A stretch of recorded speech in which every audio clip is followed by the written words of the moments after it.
Donc tout d'abord, je suis Sylvain Guignon. Je travaille au pôle épargne de Bourse Direct.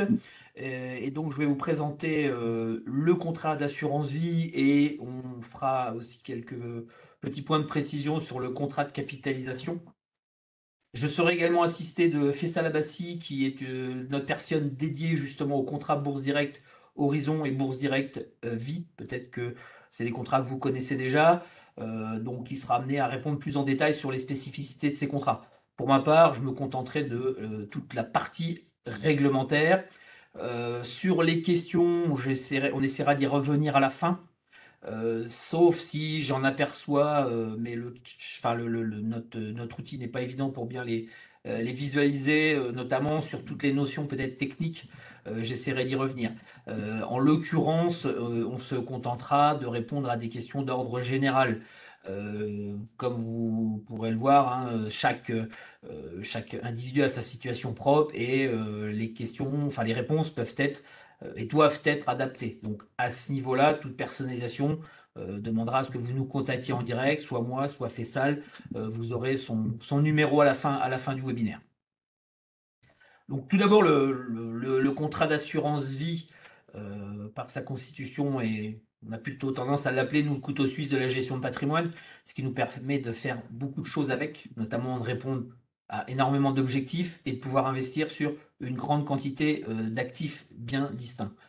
Et le succès, on le voit, puisque l'encours à décembre 2022 était de 1885 milliards, ce qui représentait effectivement un tiers du patrimoine financier des Français. On parle bien du patrimoine financier, sachant qu'un autre tiers, ce sont des dépôts courants ou à terme, et le dernier tiers, ce sont tous les titres financiers qui peuvent être détenus en direct à travers les comptes titres ou autres, ou toutes les PME, enfin les sociétés personnelles. Et ce qui en fait effectivement le placement préféré des Français, de par tous ces avantages, mais avantages sur lesquels on reviendra. La décomposition, donc dans un premier temps, définition et intérêt de l'assurance vie, deux parties, notamment l'assurance vie en cas de vie, ça c'est effectivement la gestion du contrat qui est faite. Bon, je reviendrai sur toutes les notions essentielles. L'assurance vie en cas de décès, donc ça c'est, vous verrez qu'en plus d'avoir des avantages dans le cadre enfin, de la cadre de la gestion au quotidien, pour vos avoirs financiers, eh bien vous bénéficiez également d'avantages dans la transmission. Et puis je ferai un quatrième point qui est le point supplémentaire par rapport au précédent webinaire, c'est une première approche sur le contrat de capitalisation, puisque c'est un produit qui se rapproche fortement de l'assurance vie. Vous pourrez le voir par ailleurs. Entrons rapidement dans le vif du sujet. La définition propre. L'assurance vie, donc, est un contrat par lequel l'assureur s'engage à verser à un bénéficiaire un capital ou une rente en échange d'une prime.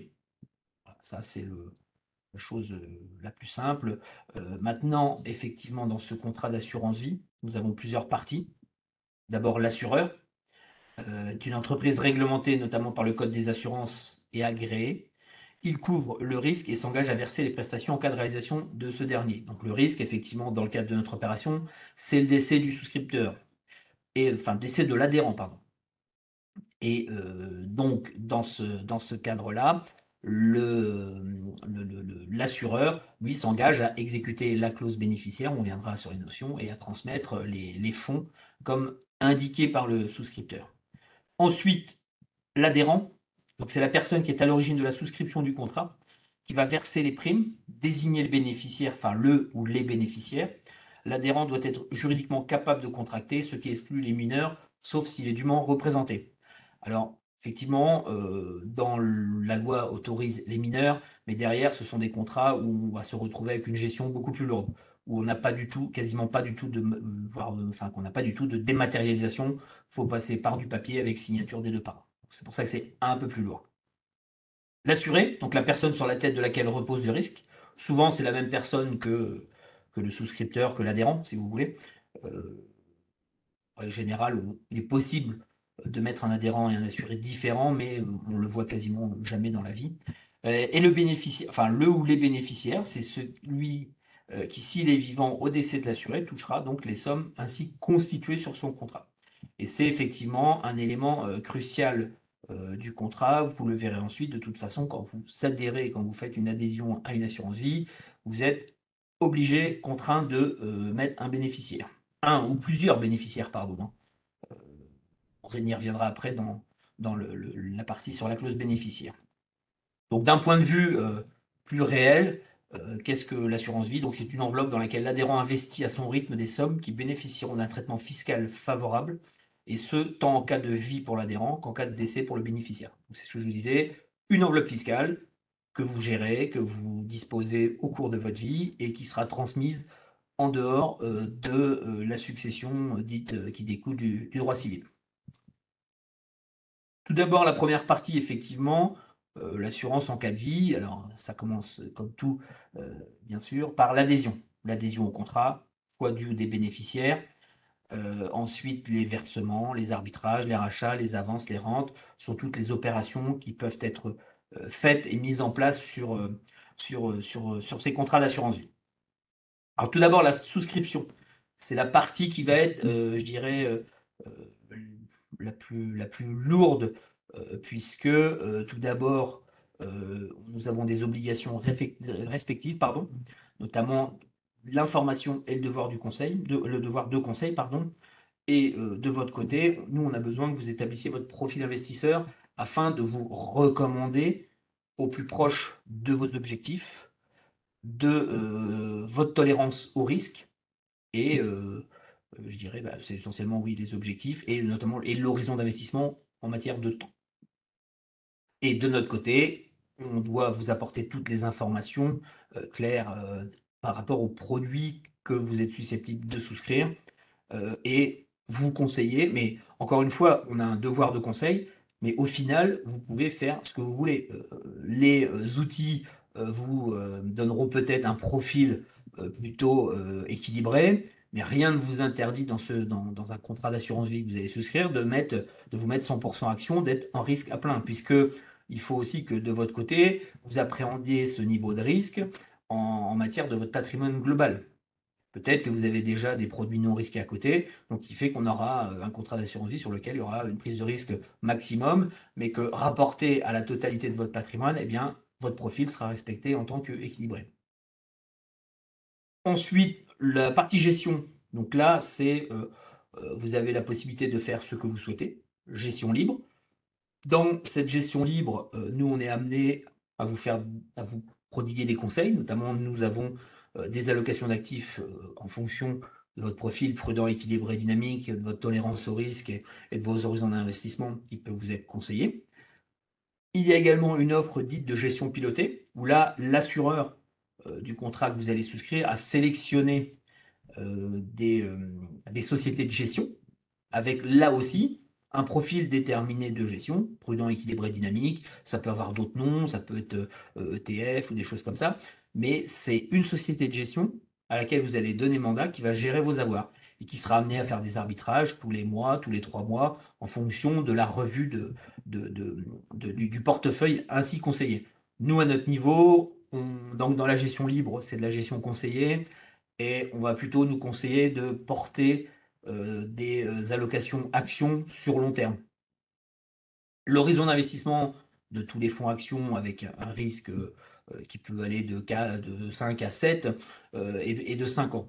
Et en matière de placement risqué, c'est l'horizon de temps qui vous permet aussi d'engranger de la performance. Si vous prenez des placements risqués et que votre horizon d'investissement est de 2 ans, c'est pas du tout adapté. Voilà. On reviendra après, mais la gestion pilotée a un coût. Justement, il faut rémunérer la société de gestion qui a pris en charge la gestion de vos fonds. Ce que je vous disais, notamment dans les avantages et pourquoi on l'appelle aussi le couteau suisse, c'est que vous avez un choix de support très élargi. Alors peut-être que certains d'entre vous ont connu il y a très longtemps les contrats dits monosupport. Vous n'avez que le fonds, ce qu'on appelle le fonds en euros, qui est l'actif sans risque de la compagnie.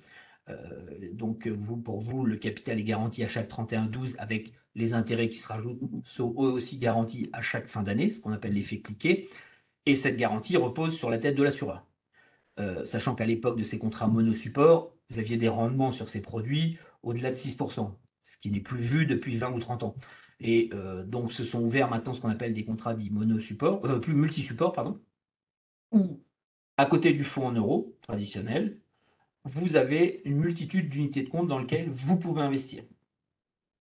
Et il y a même, depuis peu, on a ce qu'on appelle des fonds euro-croissance, où là, la garantie de l'assureur va plutôt être sur une période de 8 ans et à hauteur de 80% du capital, ce qui va leur permettre à eux de prendre un peu plus de risques pour pouvoir générer une rémunération supérieure, notamment au fonds en euros.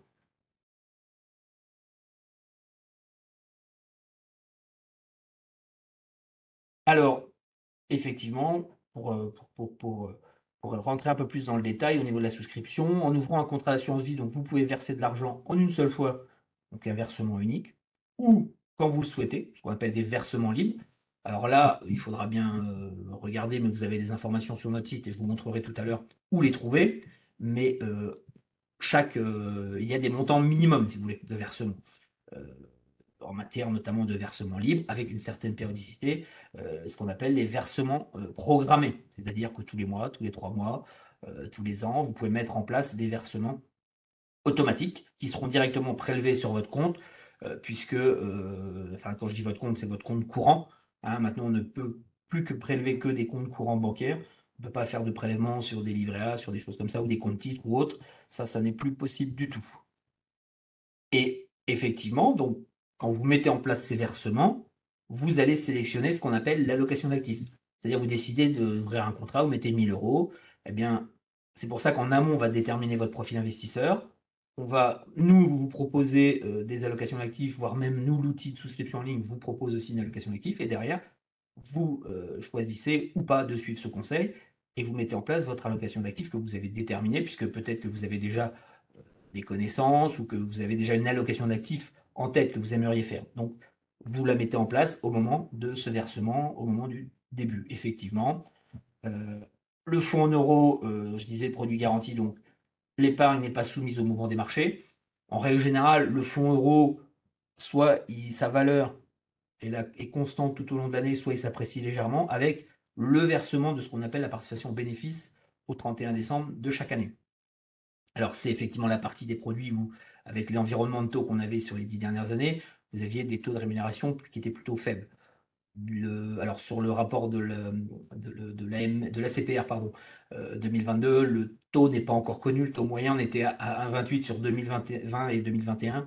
Et on devrait, je pense, retrouver une moyenne à 1,50, voire un peu plus sur 2022. Mais l'agrégation, le rapport n'est pas encore disponible. Donc, on n'a pas d'informations sur le sujet, puisque vous avez pu le voir, la rémunération en 2022 a été, pour ceux qui ont déjà des fonds en euros, a été plus intéressante.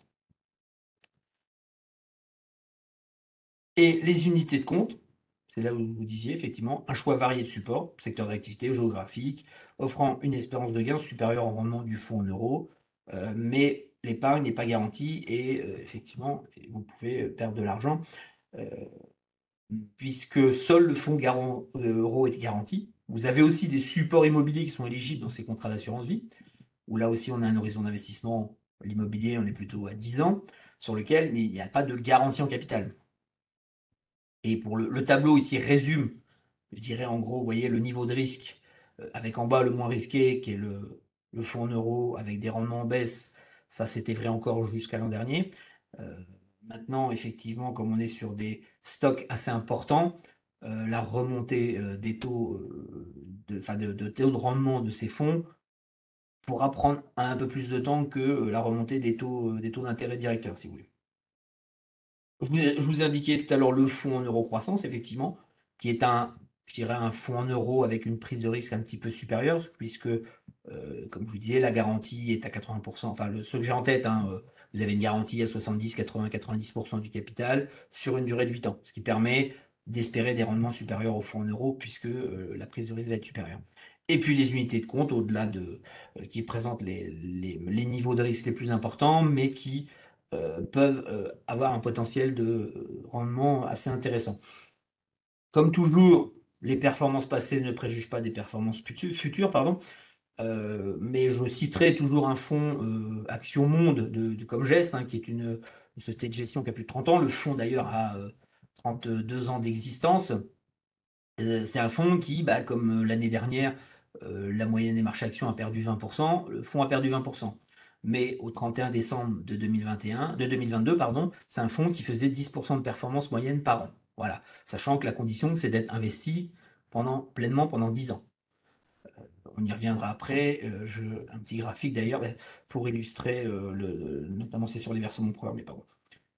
Ensuite, toujours dans l'étape de l'adhésion, le choix de la clause du bénéficiaire, pardon. Donc, effectivement, elle est primordiale. Si vous ne mettez pas de clause bénéficiaire, l'assureur ne pourra pas, je dirais, ouvrir l'adhésion, puisque c'est une condition sine qua non. Donc, comme on le disait tout à l'heure, c'est une enveloppe fiscale. L'assureur, lui, en contrepartie des fonds que vous allez lui remettre, il doit exécuter cette clause bénéficiaire et verser les fonds constitués aux bénéficiaires au décès du souscripteur adhérent. Là aussi, sur la clause, vous verrez que dans les documents, vous avez des clauses types, mais on peut aussi vous accompagner sur des clauses démembrées, sur des choses comme ça. On a des modèles qui peuvent nous permettre de faire moult choses. Et puis, dans une clause bénéficiaire, on peut rédiger aussi que la clause bénéficiaire, on la trouve chez le notaire à telle adresse. Voilà, hein, vous pouvez vraiment faire tout ce qu'il est possible. Le cas du bénéficiaire acceptant, je ne détaillerai pas plus, mais sachez que c'est une possibilité que je n'ai jamais rencontrée en 15 ans de métier, où effectivement du vivant du souscripteur, qu'il en informe le bénéficiaire et sur accord des deux personnes d'accepter cette clause bénéficiaire. Bon, derrière, ça limitera fortement la gestion, puisque il ne sera plus possible de faire des rachats, des avances ou autres. Donc voilà, j'ai pas encore vu de situation où le cas du d'être bénéficiaire acceptant avait un intérêt. Donc pour moi, c'est pas quelque chose qui a un intérêt. Donc je l'ai mis là, mais c'est juste pour l'indiquer, sachant que ce bénéficiaire, de toute façon, bénéficie aussi de la faculté de renonciation. On n'a pas l'obligation d'accepter un héritage ou le bénéfice d'un contrat d'assurance vie. Ça, c'est quelque chose qui existe, mais là aussi, c'est quelque chose que je n'ai jamais vu. Mais sachez que dans les textes, cela existe. Ensuite, donc, une fois que là, on a fait donc le versement initial, on a fait l'allocation d'actifs, on a rédigé notre clause bénéficiaire, donc on a pu ouvrir notre contrat d'assurance vie. Donc, pour, je dirais, des raisons d'investissement progressif, on a la possibilité derrière de faire ce qu'on appelle des versements libres. Sachant que ces versements libres, vous les faites là encore à votre choix. Vous pouvez remettre sur l'allocation d'actifs que vous avez déjà mis en place ou en choisir une toute autre. Sachant que toutes ces opérations maintenant sont faites en ligne avec les accès clients que vous avez sur vos contrats, que c'est prélevé effectivement directement. Alors, la solution du virement existe toujours, mais franchement, on va la déconseiller puisque dans ce genre d'opération, vous allez faire des virements sur des comptes sur lesquels il y a des milliers d'écritures quotidiennes. Donc, on va donner un peu plus de travail à l'assureur. Dans l'idée, faudra qu'il recherche et faudra vous fournissiez une preuve de virement. Donc, et je constate pardon, que tous les banquiers ne fournissent pas forcément d'avis de virement en tant que tel, et qu'il n'est pas toujours évident d'avoir une preuve de virement. Donc sur ça, prélèvement sur un compte courant, ça marche très bien. C'est l'assureur qui gère et qui vous informe quand vous serez prélevé. Sachant que à côté de ces versements libres, je l'évoquais, les versements programmés, ce qui va être notamment si vous investissez sur des actifs risqués, le conseil le plus éminent, c'est de faire des versements programmés. Parce que ça vous permet de rentrer à différents niveaux de marché. On le verra après, il y a une petite slide. Là aussi, vous choisissez vos supports. Comment dirais-je? Là, c'est essentiellement, donc là, c'est obligatoirement un prélèvement, puisque le versement programmé, c'est quelque chose que met en place l'assureur. Donc pour ça, ça ne peut se faire que par prélèvement. Alors, on rend compte généralement mensuel, trimestriel, semestriel, annuel, les versements programmés. Ce qui va être le plus utilisé, pardon, c'est le versement mensuel, effectivement, mais que par souci de diversification et par rapport au minimum que vous pourrez rencontrer de versements programmés et par support ensuite, peut-être qu'il est plus judicieux de faire un versement trimestriel puisque le versement sera plus important et donc pourra investir sur 4-5 supports alors que sur l'équivalent du versement mensuel, vous pourrez faire seulement 2 supports. Voilà, c'est dans l'optique de diversification où on peut également être amené à ajuster la périodicité des versements programmés.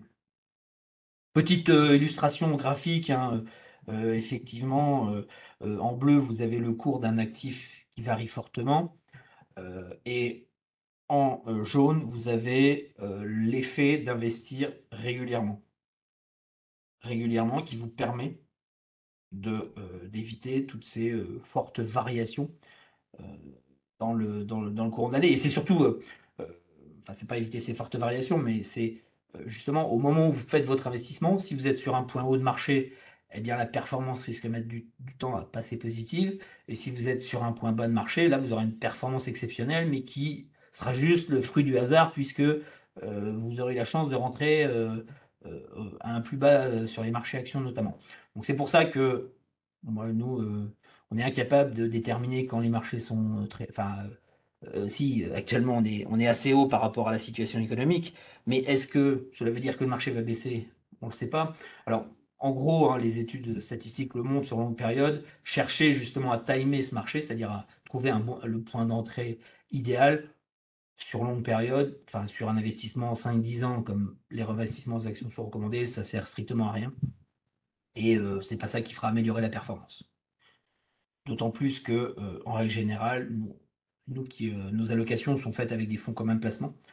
L'idée, c'est d'aller sélectionner des gérants qui affichent de bonnes performances sur 5-10 ans, puisque c'est vraiment les horizons de temps sur lesquels vous allez pouvoir extraire de la performance, hein. Je reviens à mon comme Gesmond, hein. Sur 5 ans, bah, il est seulement à 7% de moyenne. Mais sur 10 ans, c'est 10%. Alors, en l'occurrence, ce sont des performances passées, mais comment dirais-je, les évolutions technologiques nous laissent à penser qu'on est capable de refaire la même chose sur les 10 prochaines années, sachant que ça ne sera pas un long fleuve tranquille. Et pour en illustrer, vous trouverez ici effectivement le CAC 40. Le CAC 40, alors c'est le dividende réinvesti brut, c'est-à-dire que il y a pas de, on regarde pas la fiscalité. Donc comme vous pouvez le voir, on est passé de 8 000 à 22 000 en 10 ans, ce qui fait une performance moyenne annuelle de 10%. Et ça, c'est en étant investi régulièrement. Nous, ce qu'on constate, c'est que effectivement, sortir d'un marché quand on pense être à un point haut, ça c'est assez facile à faire, mais derrière, c'est re-rentrer sur ce marché. Puisqu'en règle générale, les anticipations, enfin souvent, on loupe une bonne partie du premier train de hausse, et ce qui, bah, justement, sur les horizons de 5 ans, 10 ans, bah, vous verrez que vous ferez moins bien que si vous étiez resté investi intégralement sur les supports actions. C'est pour ça que nos recommandations sont vraiment d'être capable d'encaisser un -20, -30 une mauvaise année, parce que bah là, vous le voyez, hein, on a le début 2020, mars 2000, on a un mouvement fort qui, vous voyez, en 2020, on est revenu à des niveaux de 2016. Mais sachant que, voilà, le retour à la normale fait que la performance moyenne sur ces 10 ans, c'est 10% par an. Alors j'ai une question assez complète là sur la clause bénéficiaire, je reviendrai plus à la fin. Sachant, comme je vous l'ai dit, quand on tombe dans la personnalisation, je vous invite plutôt à nous contacter. D'ailleurs, même sur ce genre de clause, on a amené aussi, nous, à les faire valider par les assureurs, puisque effectivement, on peut rédiger toutes les clauses possibles et imaginables, mais il est possible que le service juridique de l'assureur mette le stop par rapport à ce que eux, l'expérience qu'ils en ont, et le côté applicable de cette clause. Voilà. Ensuite,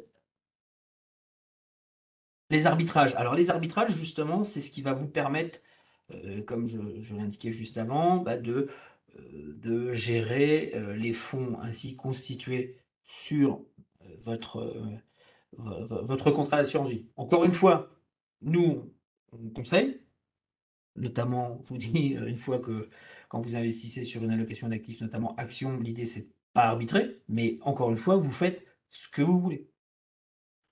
Et le fait d'une réorientation d'épargne, c'est ce qu'on appelle un arbitrage. Ça revient à céder des actifs, si vous voulez, pour en acheter d'autres. Il n'y a pas de compte espèce sur un contrat d'assurance vie. Il n'y a pas de position, je dirais, espèce. En l'occurrence, Vous avez le fonds en euros, si vous ne souhaitez pas prendre de risque. Maintenant, effectivement, on a les problématiques de limitation de certains assureurs où on ne peut pas mettre plus de 50% de fonds en euros.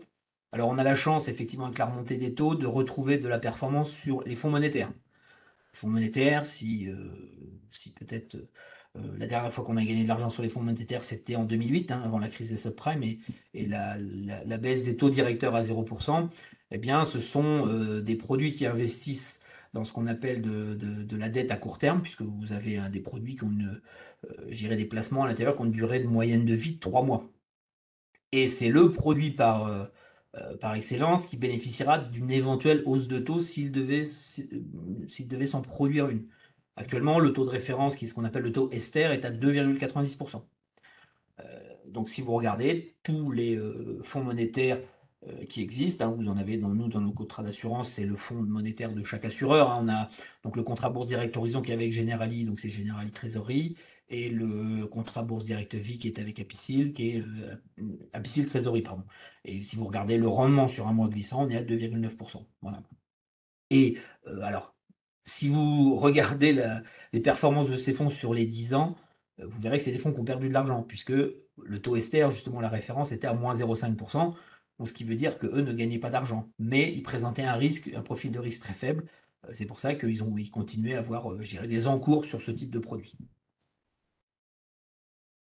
Alors, les arbitrages, effectivement, ce sont ces réallocations d'actifs, comme on peut le dire. Vous avez également la possibilité, alors en fonction de ce que vont offrir les contrats, des options, on va dire, d'arbitrage automatique. Ou effectivement, on peut choisir une sécurisation des plus-values.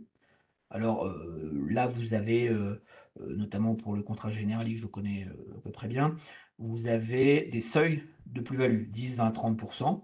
Alors c'est une constatation qui est faite par l'assureur tous les vendredis. Vous dites que si j'ai une ligne qui fait plus de 30%, hop, on sécurise la plus-value qu'on met sur le fonds en euros. Voilà, ça c'est un exemple. Et puis les arbitrages programmés, c'est pour peut-être de l'investissement progressif ou toutes ces choses-là. Alors l'investissement progressif, c'est quelque chose qu'on va conseiller si vous deviez avoir une somme importante à investir et que typiquement à l'heure actuelle, on va plutôt tendance à faire des allocations 50% fonds en euros, 50% fonds monétaires parce que au regard de la conjoncture économique, les marchés boursiers nous semblent très hauts. Maintenant, ça ne veut pas dire qu'ils vont baisser. Mais au moins, enfin, qu'ils vont baisser et fortement. Mais s'il y a une consolidation de 5-10% qui se produit, eh bien, on pourra profiter pour rentrer sur ce marché. Et puis rentrer progressivement, de faire un tiers maintenant, un tiers dans 6 mois, un tiers dans un an ou deux, en fonction, là aussi, de votre horizon d'investissement. Très important de déterminer l'objectif, c'est-à-dire cette somme-là, j'en ai besoin pourquoi? Est-ce qu'il faut que j'achète une résidence principale? Est-ce qu'il faut que ou alors c'est pour effectivement placer dans l'optique de la retraite. Voilà, c'est un horizon de temps qui va nous permettre, je dirais, d'adapter au mieux les investissements. Cette épargne constituée, donc on l'a vu, vous pouvez la réorienter via les arbitrages. Vous pouvez aussi en disposer à travers ce qu'on appelle un rachat. Donc rachat partiel, ça c'est quand vous récupérez une partie du contrat. Le rachat total, donc là c'est là où vous effectivement vous liquidez le contrat. Alors, vous pouvez peut-être avoir intérêt à le garder. Alors, certains contrats où il n'y a pas forcément des gros minimums que vous pouvez laisser dessus parce que c'est une enveloppe fiscale qui est déjà ouverte et si elle a plus de 8 ans, c'est intéressant. Puisque si vous la fermez et que vous en ouvrez une autre, vous repartez sur un délai de 8 ans. C'est un peu la même chose avec le PEA. Et vous avez aussi la possibilité de mettre en place des rachats partiels programmés. C'est-à-dire que, comme vous faites des versements, admettons, de 100 € par mois, là, vous pouvez demander à faire des rachats de 100 € par mois. Et donc, vous recevez directement sur votre compte 100 € par mois, puisque là aussi, c'est fait, c'est prélevé, l'opération est réalisée par virement. Et ces rachats, c'est dès le lendemain du contrat, ad vitam aeternam.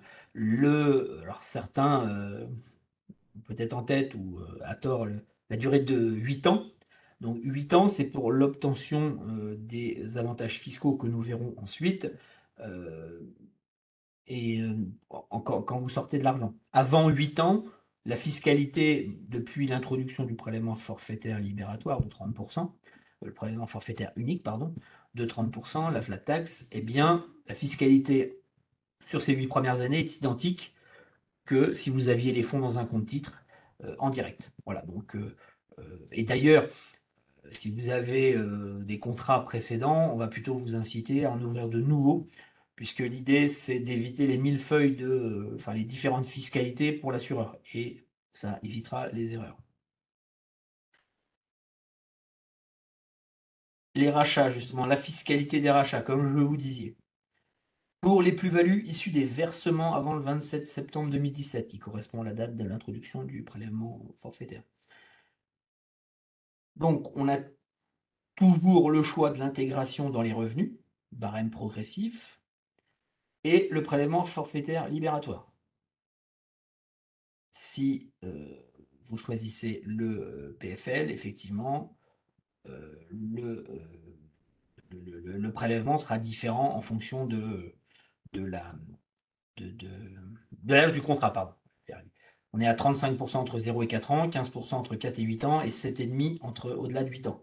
Alors ça, c'est l'impôt sur le revenu, puisqu'il y a la partie prélèvements sociaux qui est également due, là, prélèvements sociaux à hauteur de 17,2%.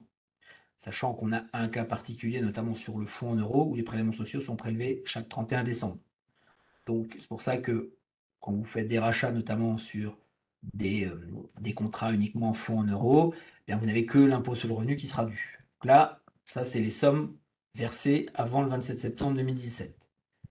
Depuis, effectivement, ce 27 septembre 2017, les gains plus-values issus des versements, donc, sont assujettis à 12,8% par défaut. Donc ça, c'est maintenant, on est au prélèvement à la source.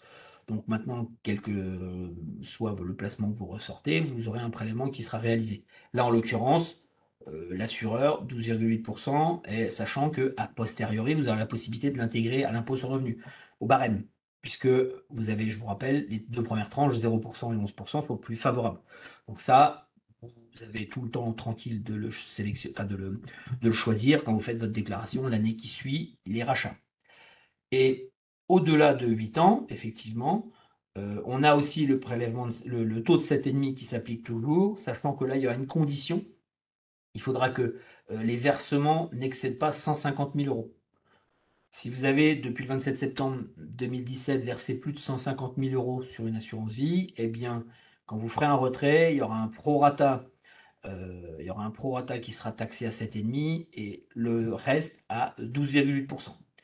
Là aussi, les assureurs donc, vous produisent toutes ces informations dans l'imprimé fiscal unique que vous avez, sachant que la fiscalité est déclenchée uniquement par les rachats.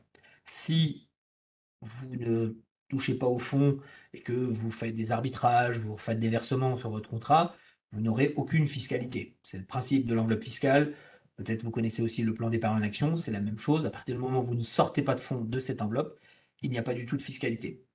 Un petit exemple pour le calcul justement des droits, notamment de l'impôt sur le revenu, pardon, en cas de rachat, puisque ce que j'ai oublié de mentionner, c'est qu'après 8 ans, il y a aussi un abattement de 4 600 euros de produits pour une personne seule et 9 200 euros pour un couple. C'est-à-dire que là, c'est uniquement, dans le cadre de l'assurance vie, ce sont uniquement les gains qui sont fiscalisés. Au contraire, alors méfiez-vous, le produit épargne retraite, souvent sur la base d'un contrat d'assurance vie, eux, la fiscalité à en sortie est sur l'intégralité du capital constitué, puisque vous avez une réduction d'impôt à l'entrée. Là, sur l'assurance vie, il n'y a pas du tout de réduction d'impôt à l'entrée, donc ce sont seulement les produits qui sont fiscalisés. Là, dans mon exemple, un versement de 100 000 en 2005 et un versement de 50 000 en 2006. Le contrat atteint une valeur de 300 000 euros en 2015, donc ce qui ressort une plus-value de 150 000 euros. Donc c'est seulement ces 150 000 euros qui seront fiscalisés. Donc sachant que là, on a un contrat qui a plus de 8 ans, c'est un couple, donc on pratique l'abattement de 9 200 euros de produit. Donc, ce qui fait qu'au final, la fiscalité à l'impôt sur le revenu de 7,5 s'appliquera sur 140 800 euros. Et vous serez toujours redevable des prélèvements sociaux sur ces gains, sachant que en fonction des supports qui auront dégagé cette plus-value, ils seront peut-être déjà payés pour partie, puisque comme vous le disiez, sur le fonds en euros, c'est prélevé chaque 31 décembre. Ça, c'est le résultat final. Dans la pratique, l'assureur chez qui vous faites un rachat, lui, il ne sait pas si vous avez un, 2, 3, 20 contrats d'assurance vie et si vous avez fait d'autres rachats par ailleurs. Donc par défaut, il prélèvera 7,5% sur les 150 000 et l'abattement de 9 200 euros sera matérialisé, lui, dans votre avis d'imposition, dans votre déclaration, pardon, et le fisc vous remboursera, en l'occurrence ici, 690 euros, qui correspond à 7,5% de 9 200 euros. Voilà, mais attendez-vous à ce que ce soit l'intégralité des gains qui soient fiscalisés chez l'assureur, puisque lui n'a pas connaissance, n'a pas la capacité de gérer cet abattement. Un autre dispositif qui existe, c'est ce qu'on appelle les avances, où eh bien, vous avez besoin d'argent, mais vous souhaitez rester investi dans votre contrat. Donc là, vous allez faire une demande auprès de l'assureur de vous avancer. Alors c'est plafonné, ça peut aller de 60 à 80%, je crois, le maximum du montant, sachant que c'est une avance, donc vous devrez la rembourser et qu'elle est soumise à taux d'intérêt. Bon, là, sur le thème des avances, sauf à avoir des placements particuliers qui seraient bloqués, hein, puisque, comme je vous disais tout à l'heure, les fonds sont toujours disponibles, sauf à ce que vous ayez souscrit sur des placements spécifiques avec un blocage. Ça aussi, on en rencontre dans l'assurance vie, sachant que ce n'est pas forcément ce que nous allons préconiser, mais il est possible que vous ayez ce genre de produit. Donc dans ce cas-là, l'avance peut peut-être être intéressante, sachant qu'il faut vous attendre à un taux d'intérêt qui pourrait être assez important et qui varie de toute façon au gré des taux d'intérêt.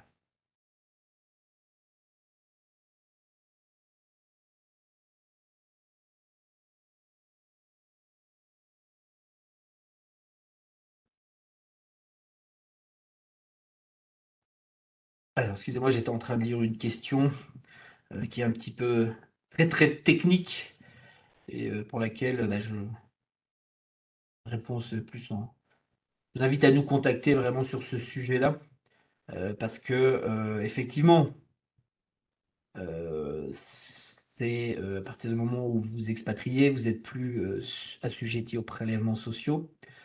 Mais c'est quelque chose qui pourra prendre énormément de temps à être reconnu et à être appliqué par l'assureur. Vous avez des contraintes que, effectivement, de déclaration et de prouver votre non-résidence. Pour passer à la suite.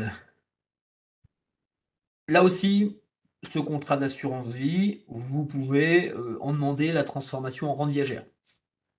Un moment de votre vie, justement, peut-être pour faire face à la dépendance ou des choses comme ça. Vous avez la possibilité de demander la rente viagère. Donc, et en contrepartie du capital, l'assureur donc va lui s'engager à vous verser une rente qui sera calculée effectivement en fonction de votre âge, du capital ainsi constitué, mais aussi je dirais des possibilités ou pas de réversion. Là, l'avantage, c'est que la rente sera imposable seulement pour une fraction. Et la fraction de rente imposable est déterminée en fonction euh, de l'âge au moment de la liquidation. Comme vous pouvez le voir, si vous liquidez en rente après 70 ans, c'est seulement 30% de la fraction de la rente qui sera imposable. Maintenant, la partie effectivement des avantages successoraux. Vous avez donc là, c'est ce qu'on appelle effectivement l'assurance vie en cas de décès. Et donc, que se passe-t-il lors du décès de l'assuré? Quelle est la fiscalité? Eh bien, comme je vous le disais, effectivement, vous avez fait le choix d'ouvrir ce contrat d'assurance vie. Eh bien, donc l'assureur, en contrepartie, doit exécuter et verser la, les capitaux ainsi constitués au décès de l'assuré aux bénéficiaires. Petit rappel, dans l'assurance, vous n'êtes pas propriétaire des unités de compte dans lesquelles vous investissez, c'est l'assureur. L'assureur, lui, il a juste une créance à vous de voir si, en cas de décès ou en cas de demande de rachat. Hein, c'est pour bien différencier, pour ceux qui sont familiers avec des comptes titres ou des comptes PEA, vous êtes propriétaire des unités de compte, notamment des actions ETF que vous pourrez déposer dessus, des fonds. Ce n'est pas le cas dans le cadre de l'assurance vie.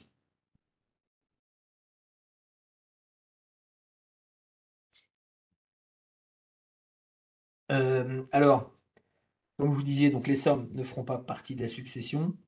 Il y a quelques petits points d'attention, hein, notamment les primes manifestement exagérées. C'est-à-dire que vous avez un patrimoine de 500 000 euros, vous versez 500 000 euros sur le contrat d'assurance vie pour donner à quelqu'un qui n'est pas dans la dévolution successorale traditionnelle, c'est-à-dire les enfants. Hein, pour rappel, en France, on ne peut pas déshériter ses enfants. Il y a ce qu'on appelle la part réservataire. C'est pas le cas aux États-Unis, par exemple. Et là, vous avez le tableau justement de cette part réservataire qui est fonction du nombre d'enfants. C'est-à-dire que si vous avez 2 enfants, eh bien, chacun, de par le code civil, a droit à un tiers. Et si il devait être lésé, il pourrait demander réparation et attaquer la succession, notamment sur la personne qui aurait reçu le tiers, enfin des fonds en supplément par rapport à ses droits qui sont les siens. Ça, c'est juste des points pour attirer l'attention, mais là aussi, c'est des choses qu'on a très très peu rencontrées. La fiscalité, alors j'ai une question, je vais répondre comme ça, mais je répète. Compte titre, vous êtes propriétaire de toutes les unités de compte et autres que vous mettez dedans, pas dans l'assurance vie. Une action dans un compte titre, vous êtes propriétaire, une action dans une assurance vie, c'est l'assureur qui est propriétaire. Voilà. Donc c'est pour ça que c'est l'assureur. Alors, en règle générale, l'assureur distribue les dividendes, les actions gratuites, mais c'est plus problématique sur les droits de souscription, puisque on constate, nous, sur certains, notamment les augmentations de capital, hein, j'ai Air France en tête, eh bien, effectivement, vous avez vos actions Air France dans l'assurance vie, mais sans possibilité d'investir, de participer à l'augmentation de capital, puisque l'assureur ne redistribue pas, enfin ne donne pas, parce que ce sont je dirais, c'est des opérations qui sont succinctes, sachant que l'assureur, lui, quand il va mettre une liste d'unités de compte, il a besoin d'une stabilité. Il a besoin de savoir que ces unités de compte sont disponibles 10 ad vitam aeternam euh, pour la gestion de ce contrat. Et toutes les contraintes qui découlent du code des assurances notamment. Notamment, ne cherchez pas d'ETF sur les commodities, enfin, sur les matières premières. C'est interdit dans l'assurance vie, donc vous n'en trouverez pas, ça va la peine de chercher. La fiscalité en cas de décès, revenons à nos moutons. On va constater deux situations, notamment pour tous les versements faits avant 70 ans et les versements faits après 70 ans. La grosse partie des avantages, c'est avant 70 ans, puisque alors, la liquidation du contrat d'assurance vie, pour rappel, se fait toujours hors succession. C'est l'assureur qui va verser les sommes aux bénéficiaires. Maintenant, sur le calcul des droits pour tout ce qui est versement avant 70 ans, un abattement de 152 500 euros par bénéficiaire, et ensuite, toujours par bénéficiaire, une taxation à hauteur de 20% pour la part jusqu'à 800 000, et au-delà de 800 000, 31,25%. Voilà, ça c'est un barème bien spécifique, parce que les versements qui sont faits au-delà de 70 ans, on est d'accord que c'est traité toujours hors de la succession, mais le calcul des droits se fait à l'aide du barème des droits de succession. C'est ce qu'on appelle le barème des droits de mutation à titre gratuit, qui est utilisé dans les donations, dans les successions, et qui est utilisé aussi pour la partie des versements au-delà de 70 ans. Et là, pour tous ces versements-là, vous avez un abattement de 30 500 euros au moment du décès. Un seul et unique abattement. Le calcul, lui, le calcul des droits se fait sur le montant des versements. C'est-à-dire que vous versez 100 000. Enfin, il y a un exemple après, donc je reviendrai, ça sert à rien d'en parler plus en détail pour le moment. Voilà mon exemple. Bon, j'ai toujours pas arrivé à le présenter correctement pour pas trop brouiller les pistes. Là, en l'occurrence, c'est donc une personne qui fait 320 000 euros de versement avant 65 ans. Ces 320 000 euros donc, sont doublés. 308 000 euros de plus-value en 2005. En 2015, il fait un nouveau versement de 200 000. Donc, ces 320 000 versés en 2005 étaient devenus 640 000 en 2015, auquel on ajoute 200 000, 840 000, et là, la performance derrière est de 50% sur ces 840 000, donc ce qui fait 420 000 euros de nouvelle plus-value. Donc, au moment du décès, le contrat vaut 1 260 000, sachant que on est bien d'accord qu'il y a 520 000 euros de capital et 740 000 euros de plus-value. Donc, la taxation va être décomposée en deux parties.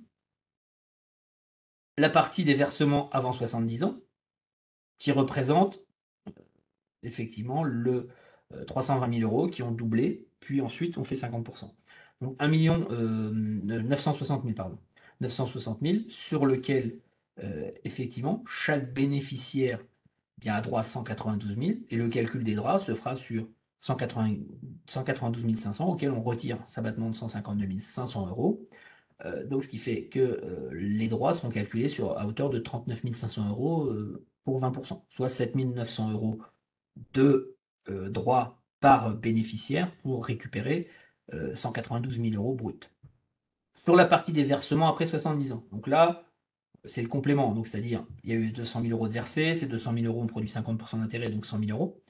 Eh bien, chaque bénéficiaire donc, a droit à 60 000 euros, ça c'est le montant brut auquel il a droit.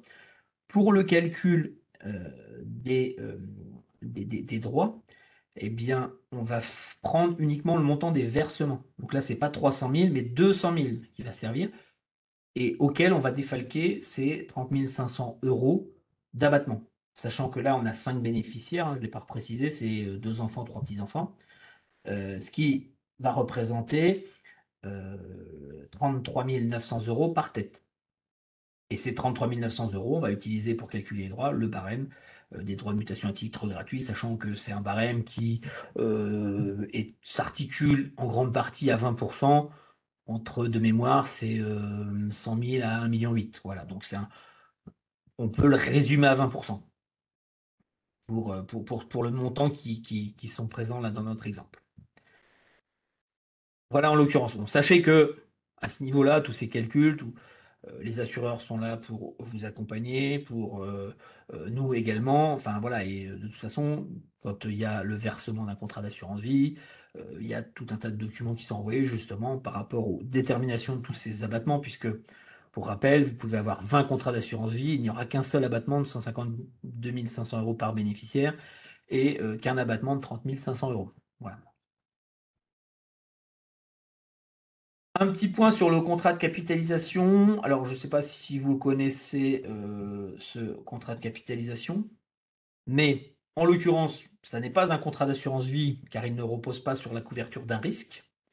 Il ne dépend pas de la durée de vie du souscripteur, mais il est régi par le Code des assurances, notamment article L132.1 et suivant, et dispose des mêmes atouts que l'assurance vie, donc hormis la clause bénéficiaire et la fiscalité en cas de décès.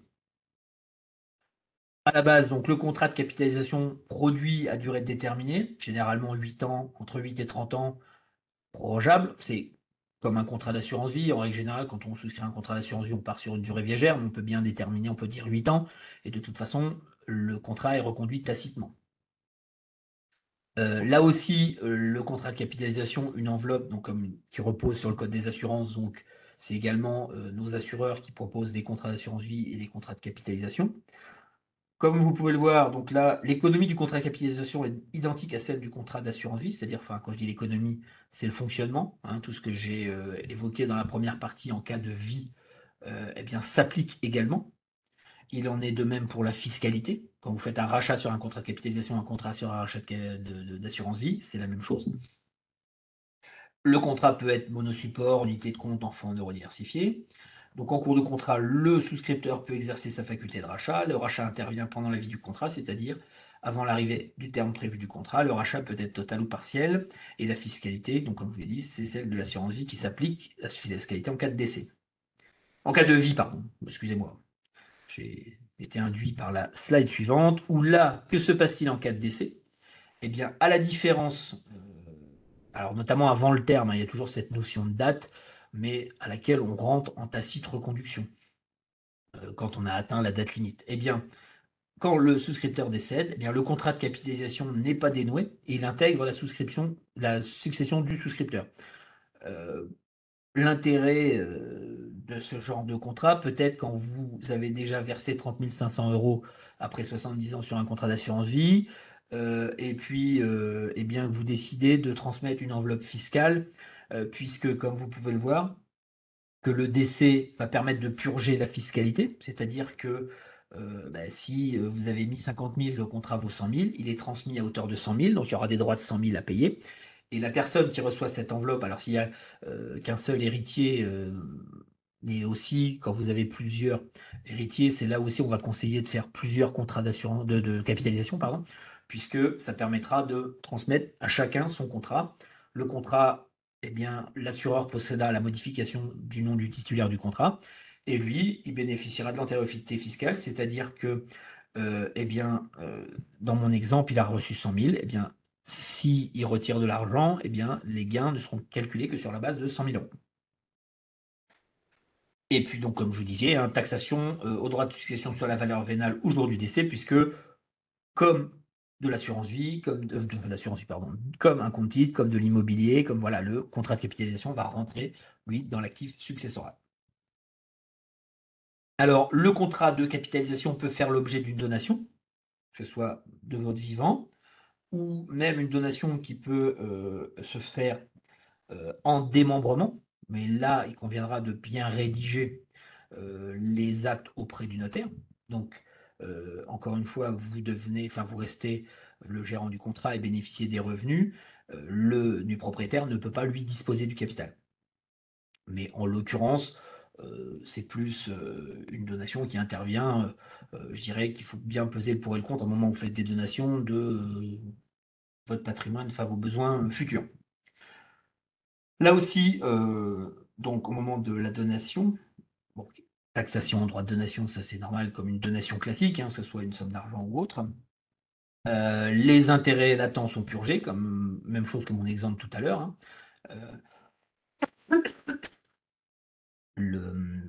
C'est-à-dire que mon contrat de 50 000 est donné pour 100 000 et que, eh bien, une fois que le titulaire aura le contrat, ses gains seront calculés sur la base de 100 000. Et là aussi, petite spécificité, mais que j'aborderai pas plus en détail, c'est qu'une personne morale peut souscrire un contrat de capitalisation. Là où une personne morale ne peut pas souscrire comment dire, une assurance vie, eh bien, le contrat de capitalisation, c'est possible pour une société sous certaines conditions. Notamment, en grande partie, c'est l'objet social. Si vous n'avez pas la possibilité dans l'objet social d'acheter tout un instrument financier, eh vous ne pourrez pas le faire. Et puis, après, vous avez les conditions de par l'assureur. Alors avant les questions, je voudrais. Alors ma conclusion, hein, c'est réglementairement, il faut afficher effectivement les inconvénients et les avantages de ce produit. Ensuite, je reviendrai aux questions et FESAL pourrait être en support sur certaines questions plus spécifiques à nos contrats. Commençons par les inconvénients. Effectivement, en dehors du fonds en euros, qu'il est plus, plus possible, en fonction de certaines compagnies, d'investir à hauteur de 100%, eh bien, tout le reste des supports sont en risque de perte en capital. Sachant que je l'ai dit, la parade à ce risque, c'est le temps. Le temps et une prise de risque, je dirais, en regard de votre tolérance de ce risque, justement. Frais élevés en fonction des supports investis et du mode de gestion. Alors ces derniers temps, la volonté des législateurs était de rendre transparent, je dirais, et de montrer tous les frais, puisque là, dans un contrat d'assurance vie, vous allez avoir les frais de gestion de l'assurance vie, du contrat. Là, c'est l'assureur pour gérer le contrat qui vous facture un certain montant sur lequel nous retouche nous une partie en tant que conseiller, courtier, pardon. Et vous avez dans chaque support que vous êtes amené à investir, vous avez des frais sous-jacents. Des frais sous-jacents qui peuvent aller de 0,30, 0,40, 0,50 sur tout ce qui est tracker, hein, les produits qui répliquent les indices, à des 3% sur 2, 3% sur des fonds de gestion action, puisque là, il y a un gérant qui va faire des choix, qui va rencontrer les entreprises dans lesquelles il investit. Donc, ce qui fait effectivement que, en plus de ces frais de gestion, alors sachant que pour vous, quand vous recevez votre situation annuelle et quand vous consultez votre contrat, tous ces frais sont déjà débités. Hein, la performance d'un gérant quand il fait Quand il affiche 20%, son fonds, c'est qu'il a fait 23 s'il est à 3% de frais de gestion. Ensuite, alors là, c'est la partie justement assurance vie où l'inconvénient, c'est que le contrat est intransmissible du vivant du souscripteur. Au contraire, effectivement, du contrat de capitalisation, comme on a pu le voir, sachant que vous n'avez pas les avantages successoraux sur le contrat de capitalisation. Les supports immobiliers dans lesquels vous pourriez investir restent imposables à l'impôt sur la fortune immobilière, sachant que là aussi, dans la situation que l'assureur vous envoie, si vous avez fait la demande parce que vous êtes assujetti à l'IFI, il vous ressort la valeur déclarable pour votre contrat. Le taux d'imposition, 12,8% avant 8 ans, et après 8 ans pour la partie des primes qui excède 150 000 euros. Voilà, sachant que là aussi, hein, vous avez toujours la possibilité, si vous avez une tranche marginale inférieure, de imposer en dessous, pardon. Sortir en rente viagère, donc je l'ai dit, l'aliénation du capital, ça c'est dans les inconvénients, mais là aussi, ça reste un choix qui est délibéré, que vous pouvez faire ou pas. Lorsque le dénouement sous la forme de rente viagère, celle-ci est imposable pour fraction, donc là oui aussi, ça reste un inconvénient, puisque tous ces capitaux ne sont pas en franchise d'imposition. Et les prélèvements sociaux sont retenus au fil de l'eau sur le fonds en euros. Là, effectivement, ça a maintenant plus de 10 ans. Hein, je crois que c'était en 2011 que ça a été introduit, où, au moment où l'assureur verse les produits, la participation bénéfice, pardon, eh bien, effectivement, les prélèvements sociaux sont retenus. Pour la partie des avantages, pas de plafond de versement, des minimums, mais qui peuvent être très faibles en fonction des contrats que vous pourriez choisir. Pas d'imposition sur les arbitrages, hein, c'est comme quand vous faites un acheté ou un achat, enfin une vente pardon, dans votre PEA. Vous avez des arbitrages qui ne font pas tourner de compteur, il n'y a pas de gain de dégagé puisque la fiscalité ne s'appliquera uniquement quand vous sortez des fonds. Disponibilité totale du capital à tout moment, donc ça c'est ce que je vous disais, hein. Certains banquiers, enfin pour avoir des gens au téléphone, ont l'impression que les fonds sont bloqués 8 ans, mais c'est pas du tout le cas, hein. Il n'y a pas de blocage, c'est juste qu'effectivement au bout de 8 ans, vous avez les pleins avantages fiscaux. Et là aussi, deuxième idée reçue, il n'est pas obligatoire de clôturer au bout de 8 ans. Euh, Votre contrat, vous pouvez le conserver justement par rapport aux avantages de transmission que vous pourriez obtenir, puisque si vous avez fait des versements avant 70 ans. La seule chose que vous pourriez peut-être faire, c'est chaque année utiliser les abattements de 4 600 euros ou 9 200 euros de produits, sachant que ce qui veut dire que depuis 2017, on a une fiscalité qui aura tendance à augmenter, puisque si vous êtes amené à reverser sur les contrats, bien, au-delà de 150 000 euros, le taux sera plus de 7,5, mais de 2,8%. Toujours sur un prorata. Euh, Donc oui, seule la part des intérêts compris dans le rachat est imposée en cas de retrait sur le contrat. Là aussi, c'est un avantage à mettre en relais en rapport à ce que je vous disais tout à l'heure sur l'épargne retraite, où là, l'épargne retraite, c'est la totalité du capital constitué qui est fiscalisé, puisque vous avez eu euh, une réduction d'impôt à l'entrée. Vous avez un choix très large de nombreux supports, hein, on le voit de mémoire, le contrat Generali, vous devez avoir 300 supports. Enfin voilà, vous avez toutes les classes, vous avez à travers les indices ETF. Alors pour le contrat Generali, vous pouvez aussi investir dans les actions. Par contre, là, on a un choix limité, hein, vous retrouverez très peu de PME dans les contrats d'assurance vie, hein. Les PME, il faut que vous les fassiez à travers le PEA ou le PEA-PME. Mais en l'occurrence, l'assureur a besoin de liquidité sur les supports qu'il met à disposition. Donc, pour ça que vous trouverez que les plus grandes sociétés cotées en Europe, essentiellement. Donc, possibilité, alors si dans les supports immobiliers, vous retrouvez des SCPI ou des SCI, le seul inconvénient, c'est que c'est des supports qui vont avoir des frais propres. Alors sur les SCI, vous allez être entre 1 et 3%. Parfois, vous avez des offres commerciales de lancement où vous n'avez pas de frais de souscription. Et puis les SCPI, donc ce sont les SCPI en règle générale qui ont déjà une certaine existence, qui affichent des frais entre 6 et 10%. Ce qui fait que, compte tenu du fait que l'assureur, lui, vous affiche une valeur de rachat au quotidien, quand vous mettez 100 sur une SCPI, le lendemain, votre contrat, il vaut tout de suite 90 s'il y a 10% de frais de souscription.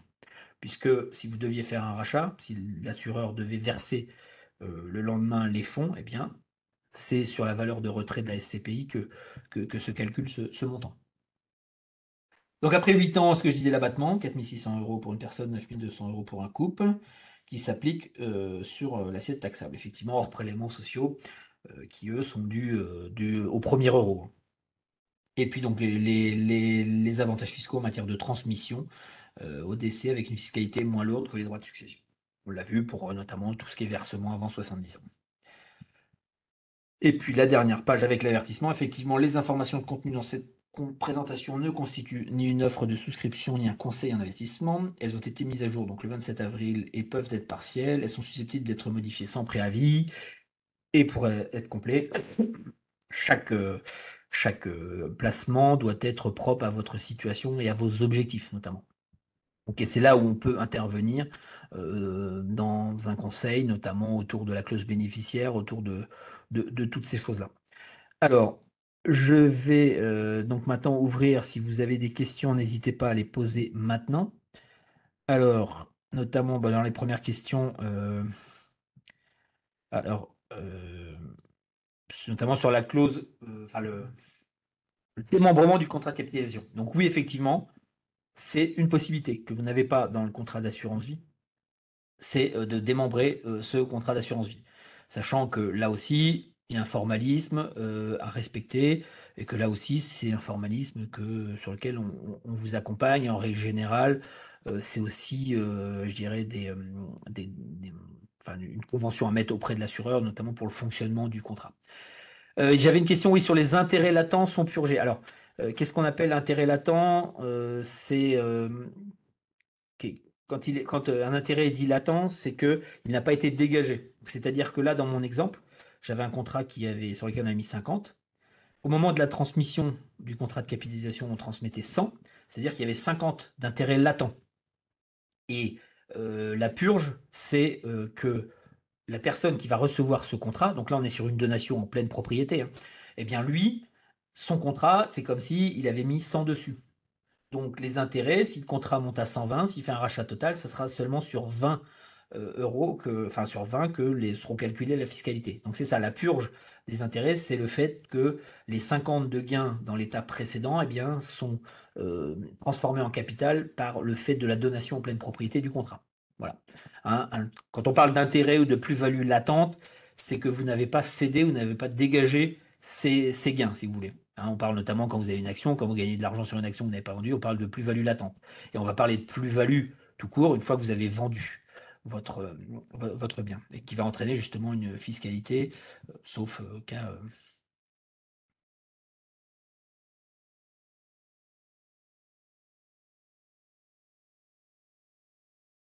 Alors je parcours les questions, hein. Notamment une question sur le fait de ne pas ouvrir l'intérêt d'assurance vie avant d'avoir plafonné son PEA.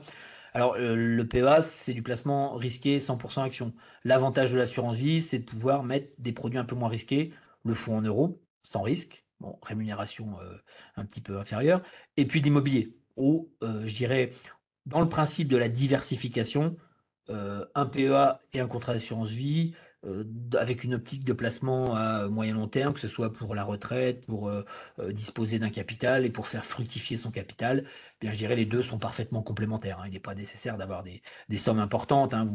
Je crois de mémoire, on a des contrats chez nous qui sont accessibles à partir de 1000 euros. Ah oui, par contre, un instant.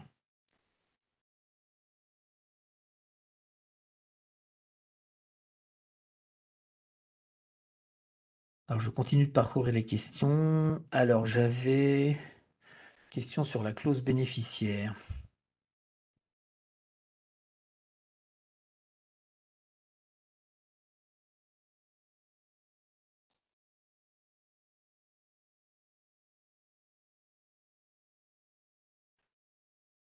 Comment rédiger la clause bénéficiaire avec deux bénéficiaires en désignant comme bénéficiaire la personne numéro 1, à défaut la personne numéro 2, jusqu'au jour du dénouement du contrat.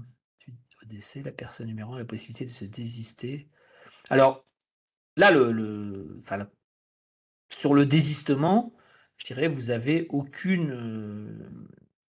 Enfin, vous n'avez pas la main, si vous voulez, hein, à votre décès. Dans votre cas, la personne numéro 1 peut ne pas se désister.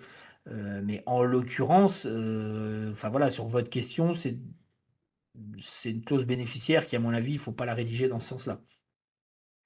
Soit il faut bien, désigner parce que vous n'avez pas la possibilité, je vous dis, d'influer sur ce désistement, hein, cette faculté de renonciation, hein.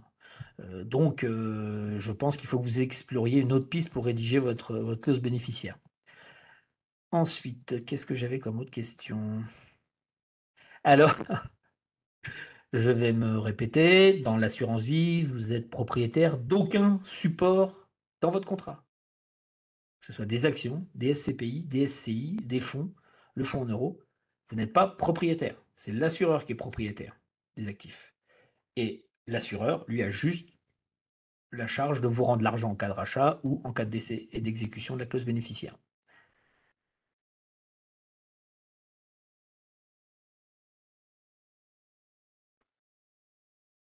Alors, j'ai aussi là une question sur les clauses bénéficiaires démembrées.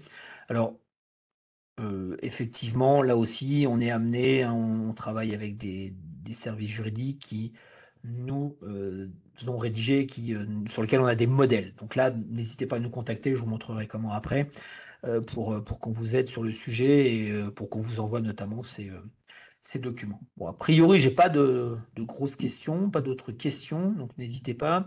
Alors, euh, tout d'abord, je vais vous indiquer, alors partager le contenu, non, je suis pas, c'est pas ça, c'est là, voilà. Attendez, je vais y arriver, si c'est bon. Là, est-ce que je pense que vous voyez bien mon navigateur, hein, Bourse Direct.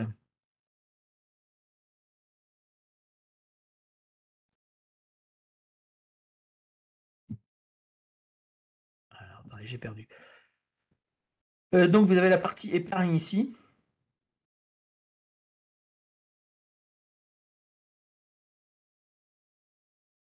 Donc comme vous pouvez le voir, vous avez à votre gauche un bloc sur l'assurance vie où vous pouvez soit découvrir notre offre, soit accéder au contrat. Bon là, on va faire comme si vous n'aviez pas effectivement de contrat chez nous. Donc vous découvrez vos offres. Alors on commence, vous avez des offres de bienvenue, hein, avec des codes à indiquer. Et donc vous avez, quand vous descendez jusqu'en bas, vous retrouvez les caractéristiques de nos deux contrats d'assurance vie. Comme je vous disais, en termes de versement initial, 500 euros, 300 euros en fonction du contrat.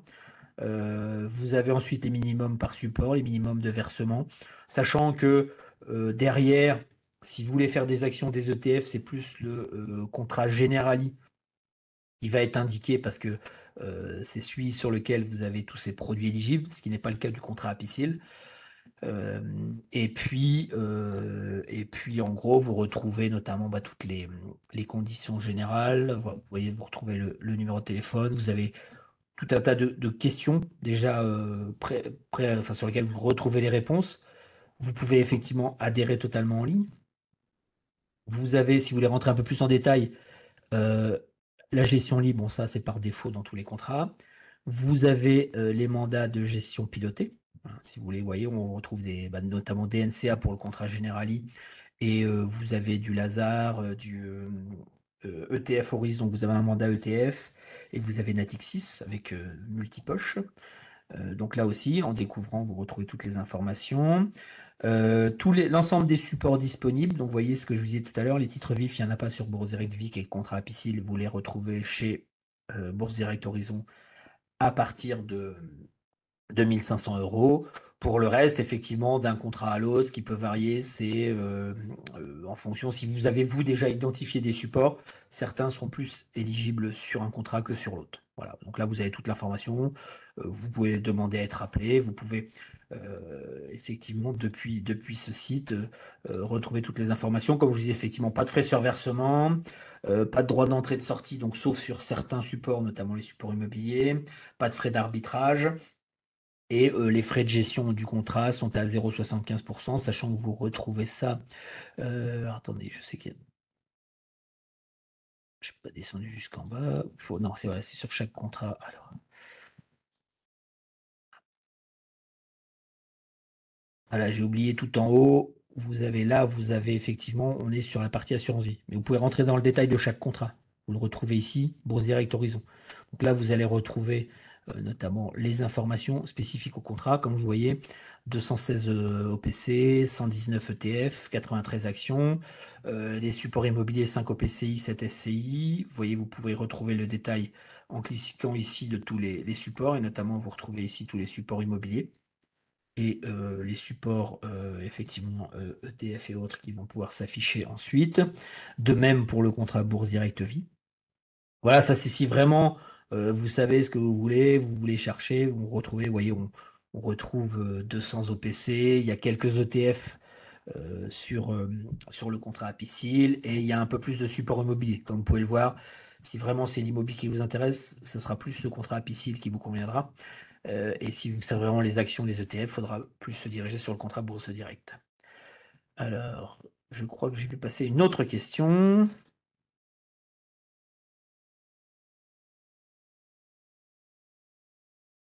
Alors, la question, c'est comment signaler, faire enregistrer au fisc le bénéfice d'une clause bénéficiaire démembrée. Alors, je dirais, laissons le fisc tranquille, l'administration fiscale a déjà assez de choses à faire. On est dans le cadre, notamment de l'assurance vie, où c'est hors succession. Donc, et d'une, la clause bénéficiaire, déjà, c'est dans le contrat d'assurance vie auprès de l'assurance. Et si vous voulez que ce soit plus pratique pour vous, votre notaire est juste à côté de vous et que vous changez régulièrement de clause bénéficiaire, eh bien, vous indiquez dans le contrat d'assurance vie qu'elle est déposée chez un notaire. Mais en l'occurrence, après, pour le fisc, alors je crois que c'est plus pour éviter les contrats en déshérence ou, euh, comment dirais-je, le-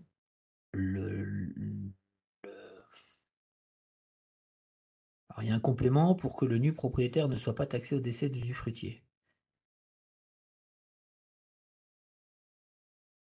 Alors là aussi, côté pratique, je vous avouerai, comme c'est la partie contrat de capi qui est un peu moins connue, il n'y a pas de raison puisque normalement le démembrement a été enregistré, que ce soit auprès de l'assureur ou autre. Donc, il n'y a pas de raison. L'assureur, lui, s'il est informé de ce démembrement, il renseignera comment dirais-je, le contrat au bénéfice du propriétaire sans n'occasionner de taxation. Là, en l'occurrence, si vous l'avez vu, c'est que voilà, il faut bien enregistrer que tout le monde soit informé, et notamment c'est l'assureur. Le fisc, lui, là, je ne sais même pas comment il est susceptible d'intervenir, puisque sur les successions, à partir du moment où vous faites votre déclaration, ça c'est hors succession. C'est, je dirais, comment dirais-je, les bénéficiaires qui, au moment du dépôt de la déclaration, n'auront pas à mentionner. Puisque, de toute façon, si l'administration fiscale devait leur demander, eh bien, il y a l'acte de démembrement qui fait foi. Voilà, là, je vous avouerai que normalement, enfin voilà, c'est pour ça que enfin, tous ces démembrements ou autres il y a un formalisme important à respecter, que ce soit essentiellement auprès de l'assureur, pour justement éviter ce genre de choses. Après, effectivement, le premier abord, votre question me faisait penser au contrat en déshérence. Mais là aussi, nous sommes là pour éviter ce genre de choses. En règle générale, quand on a des clauses bénéficiaires, nous derrière, on va accompagner l'assureur pour l'exécuter au mieux. C'est pour ça aussi que les clauses bénéficiaires, euh, comment dirais-je, quand vous voulez préciser une personne, il est important de mettre l'ensemble de ses prénoms, sa date de naissance, son lieu de naissance, son domicile, au moment où vous rédigez votre clause. N'hésitez pas à le mettre à jour pour pouvoir justement retrouver. À partir du moment où derrière, nous, on a une dévolution successorale, voilà, on retrouvera les héritiers. Mais en l'occurrence, jusqu'à maintenant, on n'a pas été trop confronté, on a toujours arrivé à exécuter, à mettre en place la clause bénéficiaire, hein. Voilà, pas de problème de déshérence. Alors, effectivement, dans les contrats sous forme bourse directe, c'est uniquement du contrat d'assurance vie. Pour le contrat de capitalisation, là, je vous invite. Alors oui, je ne vais même pas aller tout à l'heure jusqu'au bout de la slide. Pour ceux qui veulent le noter, je vais vous remettre voilà, la slide suivante. où vous retrouvez donc le numéro de téléphone 01 88 37 10 34 des personnes dédiées à l'assurance vie chez Bourse Direct. Voilà, notamment à travers les contrats Bourse Direct Vie, Bourse Direct Horizon que vous retrouvez sur le site. Maintenant, si vous voulez, effectivement, regarder, explorer un peu plus en détail le contrat de capitalisation, il conviendra de, nous contacter et pour cela, donc le pôle épargne de Bourse Direct maintenant qui, s'est, étoffé il y a 2 ans par le rachat d'un cabinet de conseil en gestion de patrimoine, a son propre site, heu et que vous retrouvez, attendez, je vais voilà, donc là, c'est le site Bourse Direct, hein, qui est sur la partie, épargne assurance vie. Et bien le deuxième cadre en bleu ici que vous avez, sur lequel vous pouvez effectivement faire des demandes, de la défiscalisation, du placement retraite, de l'immobilier, les FCPR, et vous accédez aussi au site épargne. Donc là, vous retrouvez, donc le site épargne de Bourse Direct sur lequel les produits sont classés, soit par, objectif, placé, épargné, retraite, prévoyance, immobilier, où vous retrouvez, alors notamment un des grandes actualités, c'est la retraite, la prévoyance, donc le PER. Vous allez retrouver ici les PER qui sont commercialisés, et heu, sur lequel on sera amené à faire un prochain webinaire. Mais vous retrouvez aussi, vous voyez, assurance vie et capitalisation. Sachant que, dans le cadre de la capitalisation, heu, vous retrouvez l'équivalent chez tous les assureurs en contrat d'assurance vie. Mais en l'occurrence, alors là aussi, hein, il y a pas de frais sur versement, les frais de gestion, 0,75, même si là, ce sont les frais, affichés, par les assureurs. En règle générale, il y a toujours un pouvoir de négociation. Voilà, mais sur le contrat d'assurance de quantité de capitalisation, pardon, je vous invite ici, vous voyez en haut, vous avez le numéro de téléphone du pôle épargne, 01 56 88 40 44. Vous pouvez demander, soit faire un formulaire de demande de contact ou de demande de rappel. Voilà, n'hésitez pas, précisez vos demandes, on vous rappelle. On essaie d'être, je dirais réactif. Maintenant là, actuellement, on est sur la période notamment au travers des déclarations de revenus puisqu'on a notamment toute cette partie, optimisation fiscale qui, nous occasionne beaucoup de services après-vente dans ces périodes. Donc vous inquiétez pas si on vous rappelle pas sur le champ, sachant que dans l'idée, c'est que vous preniez votre comment dirais-je? Votre temps pour être sûr et d'avoir tous les tenants et les aboutissants lorsque vous souscrivez votre contrat d'assurance vie ou votre contrat de capitalisation. Sachant que, dans les 2 cas, vous avez le délai de rétractation de 30 jours. C'est-à-dire que même si vous avez signé, c'est pour ça que, certains assureurs ne mettront pas en place l'allocation d'actifs que vous avez choisie dès, le 1er jour du contrat, mais seulement une fois la fin du délai de renonciation. Voilà, en l'occurrence. Alors je crois que j'ai vu passer une autre question. Un instant, je reviens.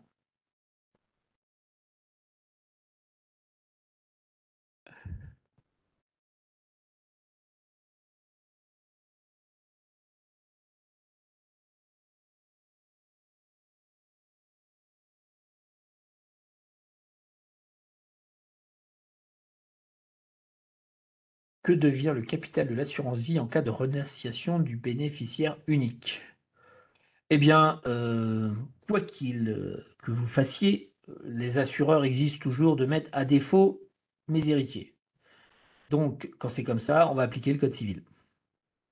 Voilà, donc c'est, le code civil qui va s'appliquer, la dévolution successorale qui aura été mise en place, auprès du notaire. Voilà, en l'occurrence, mais, sachez que, les fonds seront transmis. L'assureur ne garde pas les fonds.